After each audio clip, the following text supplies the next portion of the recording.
Hello and welcome everybody to another edition of the GSMC College Football Podcast brought to you by the GSMC Sports Network. We have a great show for you today. We have more updates coming out of the college football playoff discussions that we will get to. A lot of things happening very quickly out in Texas right now.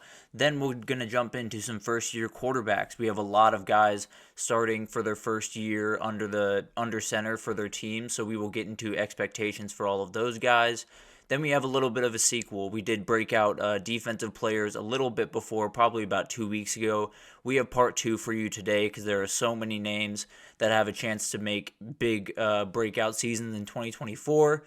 And then finally, we are going to go to the new era that we're in college football, or at least in this part of the calendar. We are at spring games. There are a ton that are starting even this weekend, and we have to break them all down, let you guys know what the schedule is, and all of that type of stuff. But before we jump in, I do want to remind you all, we get tons of questions and comments throughout the show, and the best way for you all to see your questions across the screen, and we can maybe have a fun back and forth, or you can ask a question that you've been wondering about. The best way to do that is to use the link at the bottom of the screen, gsmcpodcast.net. It's a huge help not only to us here at the network, but to you all, because you can see your name on the screen, maybe ask a question that you're wondering about in the middle of a segment, and I can get to it as quickly as possible. Again, that's gsmcpodcast.net. But let's jump right in, because there's been a lot of stuff happening around the playoff right now. As we all know, there have been a ton of discussions around the 14-team playoff starting in 2026, and yesterday was the first day that we got real progress. It felt like ACC and the Big 12 decided that they were going to agree to the current model, mainly over revenue distribution that is currently out there. We got more details on that as well that we'll talk about here in a second. But the next step is going to be every other conference and Notre Dame agreeing as well. And it looks like that is going to happen at some point today.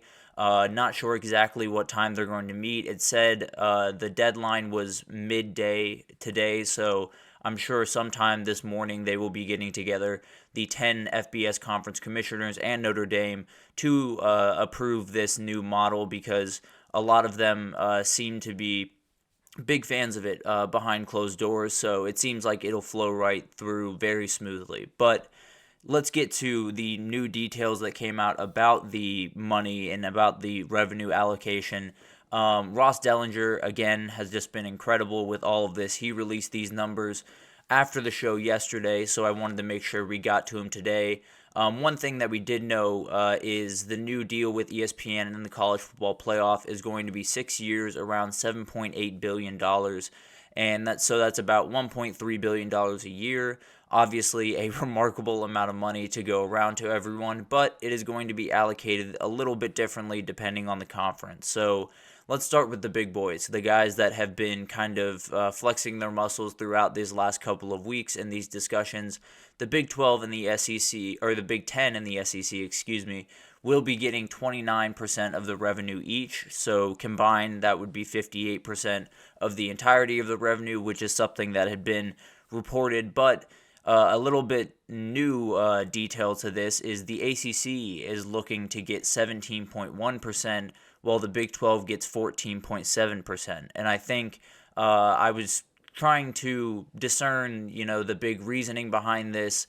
The ACC, obviously, having teams like Miami and Florida State and Clemson help a ton. As we know in college football, the big teams are the ones that, draw the most attention, draw the most money, and have the most power in a lot of ways. So the ACC having that upper level team that is massive brands in the world of college football, I think really helped them against the Big 12 here, where, they have some really good teams, they have some really good programs, but when you compare Utah to Florida State or Arizona to Clemson or even, Oklahoma State to Miami, they're just two different games, right?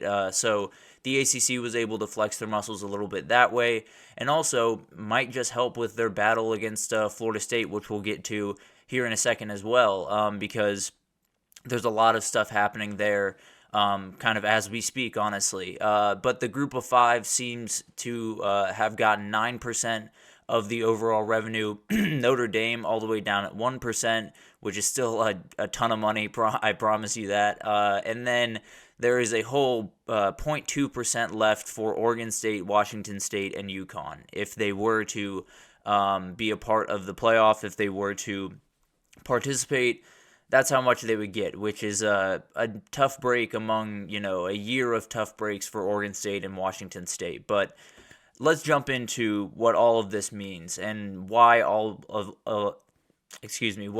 these FBS commissioners are starting to kind of fall in line. First of all, the group of five had really no choice in this matter. I wish they did. I wish they had a bigger voice in this.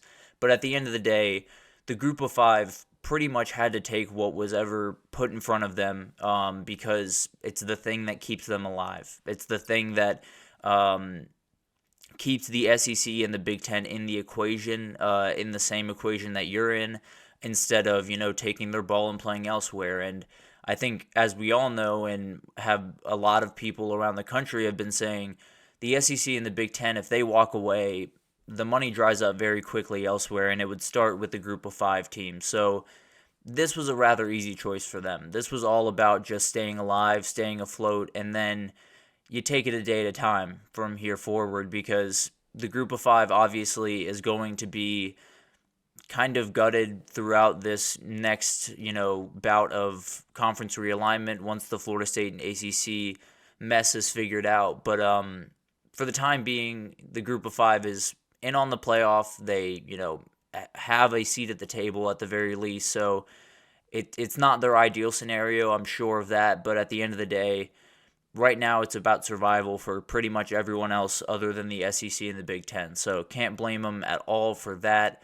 And I think it brings me back to the point that the SEC and the Big Ten were fully ready to jump off into their own world and be their own thing, and it kind of was holding the rest of the group hostage in a certain sense, where your two choices were: you can join us in a agreement that does not favor you, vastly favors the big dogs, or you can, not really be a thing in maybe a decade, because SEC and Big Ten break off and they take Florida State and they take Clemson and Miami and North Carolina and Virginia, and then they start poaching Big 12 schools like Arizona and Utah and Oklahoma State, Texas Tech. There's so many things that would happen if the SEC and the Big Ten were to walk away. So this is a decision that is mainly about kicking the can down the road. And I say that mainly because there is something that they're calling a look-in clause in this new agreement in 2028, which essentially just means they can revisit all of these revenue arrangements, all of the format of the playoff altogether can be revisited in 2028 if, the landscape has shifted. And I think we all know that the landscape shifts very, very quickly and has shifted just immense amounts in the last couple of years. So I would be surprised if it wasn't a lot different in 2028. So I think from all sides of this, it's all, everyone's kicking the can down the road. The SEC and the Big Ten are in a position where I think they're looking at this saying, okay, we'll hang out till 2028 where we'll have more power, and either we'll be able to allocate more money to ourselves, or then we break off and become our own thing. I think the group of five is just trying to stay alive. I think the ACC is trying to keep as many teams in that conference as possible if Florida State does end up getting out. I think the Big 12 is just trying to be viable in all of this, because it is an absolute mess with the SEC and the Big Ten pulling a lot of the strings. So it's not necessarily the format that I was hoping for. I think if there's any place to kind of level the playing field of sorts, it would be here. But that's the world we live in, right? The people that have the most power are the SEC and the Big Ten, and they have the most power because they play the best football. So it's kind of hard to argue with from that perspective. But a lot of people made survival decisions yesterday, and I totally understand that. And a couple more are going to make some today, which makes total sense. But a lot of stuff is going to happen very quickly now that was kind of festering under the surface, because this was the first big domino to drop. We had to know what the future of the playoff looked like. We had to know what the format looks like, which we're still a little bit blurry about, and I'll jump into the different options here in a second. But the ACC and Florida State are still battling it out. They're still in the court system. They're still trying to figure out what's going on there, but I think we'll start to get answers fairly soon, because this was the thing they were waiting for. They were waiting for to see what that number was going to be for the ACC, how much the Big Ten and the SEC were going to get, or were the SEC and the Big Ten going to break off. So there were a ton of implications that could have affected their discussions that now are answered. So I think we'll be getting some answers fairly soon about the ACC and Florida State. I think the interesting thing, Florida State, once they leave, which I tend to believe they will, just because college football tends to work where enough people plus enough money equals you can do what you want in some scenarios. So I think Florida State will find their way out of the conference, and I think others will follow. And I think that's the big worry in 2028 is the SEC and the Big Ten, in my eyes at least, and I think in a lot of people's eyes, have no intention on stopping. They have no intention on slowing down on their kind of death march around college football. So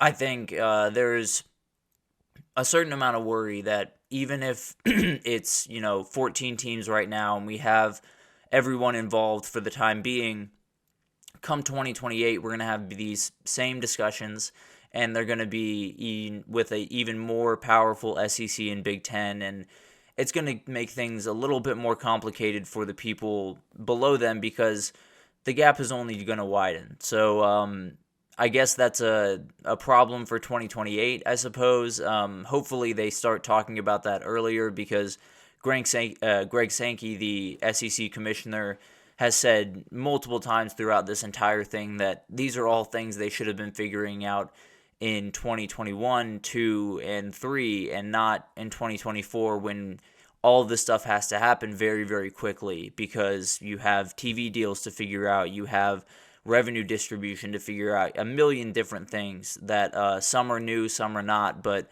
they take time to figure out, and it kind of forced their hand to make this happen quickly, which then forced these smaller conferences to join in with not a lot of choice in the matter. But there's still a lot up in the air with this, and I think the biggest thing, obviously, is the format. I think most of us fans, we're interested in how much money is going to each place. We're interested in the dynamics of that, but at the end of the day, the format is what we are all really interested in, what we're all really waiting for. So there are three on the table right now that seem to be kind of the main three. I would love to see another one introduced, which I'll get into at the very end. But the first three is obviously the first one is the one that was, I think, gaining a lot of traction, or not gaining a lot of traction, honestly, last week, which was the SEC and the Big Ten getting 3 auto bids each, the Big 12 and ACC getting 2,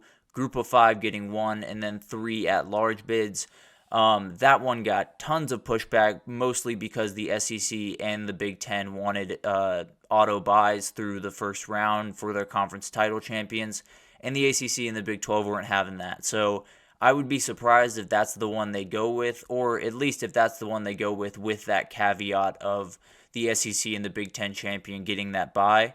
But the second idea is roughly along the same lines, but just more at-large bids. So you have 2 auto bids for the Big Ten and the SEC respectively. Then you have 1 across the board with the ACC, Big 12, and G5. So probably conference champions in the Big 12 and the ACC, and then the highest-rated Group of 5 team, and then 7 at-large bids. And then there's the classic 5 plus 9 model, where you would essentially just be adding 2 at-large bids to the current 12-team format of 5 plus 7.